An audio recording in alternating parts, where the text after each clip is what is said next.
আহ্বান জানাচ্ছি বিপক্ষ দলের প্রথম বক্তা মজিদ জরিনা ফাউন্ডেশন কলেজ শরীয়তপুরের দেওয়ান ফারিহা তাসনিম। আর্তনাদ, চিৎকার, নিঃসঙ্গতা, অসহায়ত্বের প্রতিধ্বনি। উত্তর হতে দক্ষিণ, পূর্ব হতে পশ্চিম, মানুষের হাতে নেই হাত। আমি অবাক যখন চোখে ভাসে বৃদ্ধ পিতামাতার আর্তনাদ। হ্যাঁ মাননীয় সভাপতি, এই বিশ্ব ভূখণ্ডের অনেক বৃদ্ধ পিতামাতাই আজ অসহায়, অবহেলিত এবং নির্যাতিত তাদের নিজ সন্তান দ্বারা। মাননীয় সভাপতি, আজ কেন আমরা শুনতে পাই বৃদ্ধ পিতামাতার আর্তনাদ? আজ কেন আমরা দেখতে পাই তাদের অসহায়ত্ব, অবহেলা এবং নির্যাতনের হৃদয় বিদারক করুণ দৃশ্য? সেই কারণ উদ্ঘাটনের জন্যই আজকে আমাদের বিতর্ক। ধন্যবাদ মাননীয় সভাপতি আমাকে এই মহান মঞ্চে বক্তব্য প্রদানের সুযোগ দেওয়ার জন্য। বিতর্ক চলছে এবং আজকের বিতর্কের বিষয় নির্ধারিত হয়েছে বৃদ্ধ পিতামাতার প্রতি দায়িত্ব পালনের অবহেলার মূল কারণ সন্তানের মানসিকতা। বাস্তবতার প্রেক্ষাপটে আমি এবং আমার দল এই বিষয়টির বিপক্ষে অবস্থান করছি। অর্থাৎ মাননীয় সভাপতি, পক্ষ দল আজকের বিতর্কের মঞ্চে যে প্রস্তাব টেনেছেন সেখানে তারা বৃদ্ধ বয়সী পিতামাতার প্রতি অবহেলার চিত্র তুলে ধরেছেন এবং যার মূল কারণ হিসেবে তারা সামনে এনেছেন সন্তানের মানসিকতাকে। ঠিক এই জায়গাটিতেই আজকে আমাদের বিরোধিতা। সেক্ষেত্রে আমরা বলছি সন্তানের মানসিকতা নয়, বরং সন্তানের সুশিক্ষার অভাবই বৃদ্ধ পিতামাতার প্রতি দায়িত্ব পালনে অবহেলার মূল কারণ। ইতোমধ্যে পক্ষ দলের প্রথম বক্তা তার নির্ধারিত বক্তব্য উপস্থাপন করেছেন। মাননীয় সভাপতি, আমি তার পুরো বক্তব্য মনোযোগ দিয়ে শুনি। তার উচিত ছিল এবং আমরা প্রত্যাশা করেছিলাম তার বক্তব্যে তিনি আজকের প্রতিবদ্ধ বিষয়টির যথার্থ সংজ্ঞায়ন করবেন এবং তাদের দলীয় অবস্থান সুস্পষ্টভাবে ব্যাখ্যা করে যাবেন। কিন্তু মাননীয় সভাপতি, অতি প্রত্যাশায় আমরা হতাশ হয়েছি। তিনি তার দলীয় অবস্থানের সুবিধা নেওয়ার জন্য আজকে অসম্পূর্ণ সংজ্ঞায়ন করেছেন, যা আজকের বিতর্কের মঞ্চে তাদের দলীয় অবস্থানের সাথে মারাত্মকভাবে অসঙ্গতিপূর্ণ বিধায় বিপক্ষ দলের হয়েও সেই অসঙ্গতিপূর্ণ অংশগুলো পুনরায় সংজ্ঞায়ন করছে। এক্ষেত্রে সন্তানের মানসিকতা বলতে আমরা বোঝাচ্ছি তার ব্যক্তিগত ধ্যান ধারণাকে, যা সম্পূর্ণভাবে নিছক একটি আপেক্ষিক বিষয়, এবং মূল কারণ বলতে আমরা বোঝাচ্ছি অনেকগুলো কারণের মধ্যে প্রধান কারণ। এ পর্যায়ে পক্ষ দলের বিরোধিতায় আমাদের তুলে ধরা সন্তানের সুশিক্ষার অভাব বলতে আমরা বোঝাচ্ছি তার পারিবারিক এবং সামাজিক মূল্যবোধ, ধর্মীয় অনুশাসন এবং নৈতিক শিক্ষার অভাব। এ পর্যায়ে আমাদের দলীয় বিরোধিতার জায়গাটি দৃঢ়ভাবে প্রমাণের জন্য আমরা সুস্পষ্ট চারটি ক্ষেত্র উপস্থাপন করছি। ক্ষেত্রগুলো হলো পারিবারিক সুশিক্ষার অভাব, সন্তানের সামাজিকীকরণের ঘাটতি, ধর্মীয় মূল্যবোধের অভাব এবং অপসংস্কৃতির চর্চা।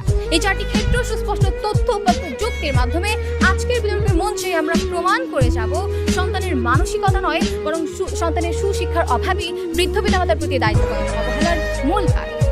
এ পর্যায়ে ব্যাখ্যা করছি প্রথম ক্ষেত্রটি। শুরুতেই পক্ষ দলের প্রথম বক্তার দৃষ্টি আকর্ষণ করছি। আপনি বলে গেলেন এমন একজন সন্তানের কথা যে কিনা মাদার্স ডেতে মায়ের সাথে সেলফি তোলে, ফেসবুকে পোস্ট করে এবং পরবর্তীতে সেই এবার মায়ের সাথে অসৎ আচরণ করে। আপনার মধ্যে উত্তরে বলছি, লক্ষ্য করুন, মানসিকতা এমন একটি বিষয় যা নির্ভর করে একজন মানুষের পারিবারিক এবং সামাজিক অবকাঠামো, ধর্মীয় সুশিক্ষা এবং নৈতিকতার উপর। যখন এই বিষয়গুলোর প্রত্যক্ষ এবং পরোক্ষ অভাব পরিলক্ষিত হয়, ঠিক তখনই সন্তানদের দ্বারা বৃদ্ধ পিতামাতারা অবহেলিত হন। আর সেক্ষেত্রে আপনারা এই মূল কারণ হিসেবে আপনার মানসিকতাকেই দেখিয়ে গেছেন। মানে সভাপতি, লক্ষ্য করুন একটু অতীতের দিকে নজর, যেখানে একটি শক্তিশালী সামাজিক কাঠামোয় পরিবারের প্রতিটি সদস্য ছিল একই বৃন্তে সজ্জিত ফুলের পাখির মতো, যেখানে পিতামাতাকে কেন্দ্র করে আবর্তিত হতো সন্তানের জীবনচক্র। অথচ মাননীয় সভাপতি, হতাশার চিত্র ঠিক তখনই দেখা যায় যখন এই পারিবারিক মিলবন্ধনের অভাবেই অমাবস্যার মতো অন্ধকার নেমে আসে বৃদ্ধ পিতামাতার জীবনে। মাননীয় সভাপতি, পারিবারিক সুশিক্ষা এবং মিলবন্ধনের এই প্রকট অভাবের কারণেই সন্তানরা বৃদ্ধ পিতামাতার প্রতি দায়িত্ব পালনে অবহেলা করে। মাননীয় সভাপতি, এ পর্যায়ে একটি তথ্যচিত্রে নজর। ফ্যামিলি ফর লাইফ শিরোনামে ব্র্যাক কর্তৃক পরিচালিত একটি পরিসংখ্যানে উঠে এসেছে বর্তমানে বাংলাদেশের 28% পরিবার হচ্ছে যৌথ পরিবার এবং 72% পরিবার হচ্ছে একক পরিবার। নগরায়ন, কর্মসংস্থানের যোগান এবং সামাজিক বিলাসিতার প্রভাবে ধীরে ধীরে এই একক পরিবারের সংখ্যার হার বহুলাংশে বেড়েই চলেছে। মাননীয় সভাপতি, লক্ষ্য করুন, যখন একজন সন্তান দেখে তার বাড়ির বৃদ্ধ দাদাদেরকে ফেলে রেখে তার বাবা মা নতুন আরেকটি পরিবার গঠন করছে, তখন স্বাভাবিকভাবেই ওই সন্তানও কিন্তু সেই শিক্ষাটাই গ্রহণ করছে এবং পরবর্তীতে সেও পিতামাতার ছত্রছায়া ত্যাগ করে একক পরিবার গঠন করছে। এরপর মাননীয় সভাপতি, ওই সকল একক পরিবারের ক্ষেত্রে আবার 67% পরিবারের বাবা মা উভয় কর্মজীবী, যাদের সন্তানদের 43% বেড়ে উঠছে ডে কেয়ারগুলোতে এবং বাকিদের বেড়ে ওঠা নির্ভর করছে বাড়ির কাজের মেয়েদের উপর। তথ্যসূত্রে www.bpsm.com। মানে সভাপতি, লক্ষ্য করুন, যখন একজন সন্তান জন্মের পর তার পিতামাতাকে আপন করে কাছে পায় না, যখন একটি পরিবারের প্রতিটি সদস্যের মাঝে পারিবারিক মিলবন্ধনে সুশিক্ষা প্রসারিত হয় না, যখন তাদের মাঝে কোনো রকম কোনো দায়বদ্ধতা কাজ করে না, ঠিক তখন সন্তানের মানসিকতা অনেক জরুরি বিষয়।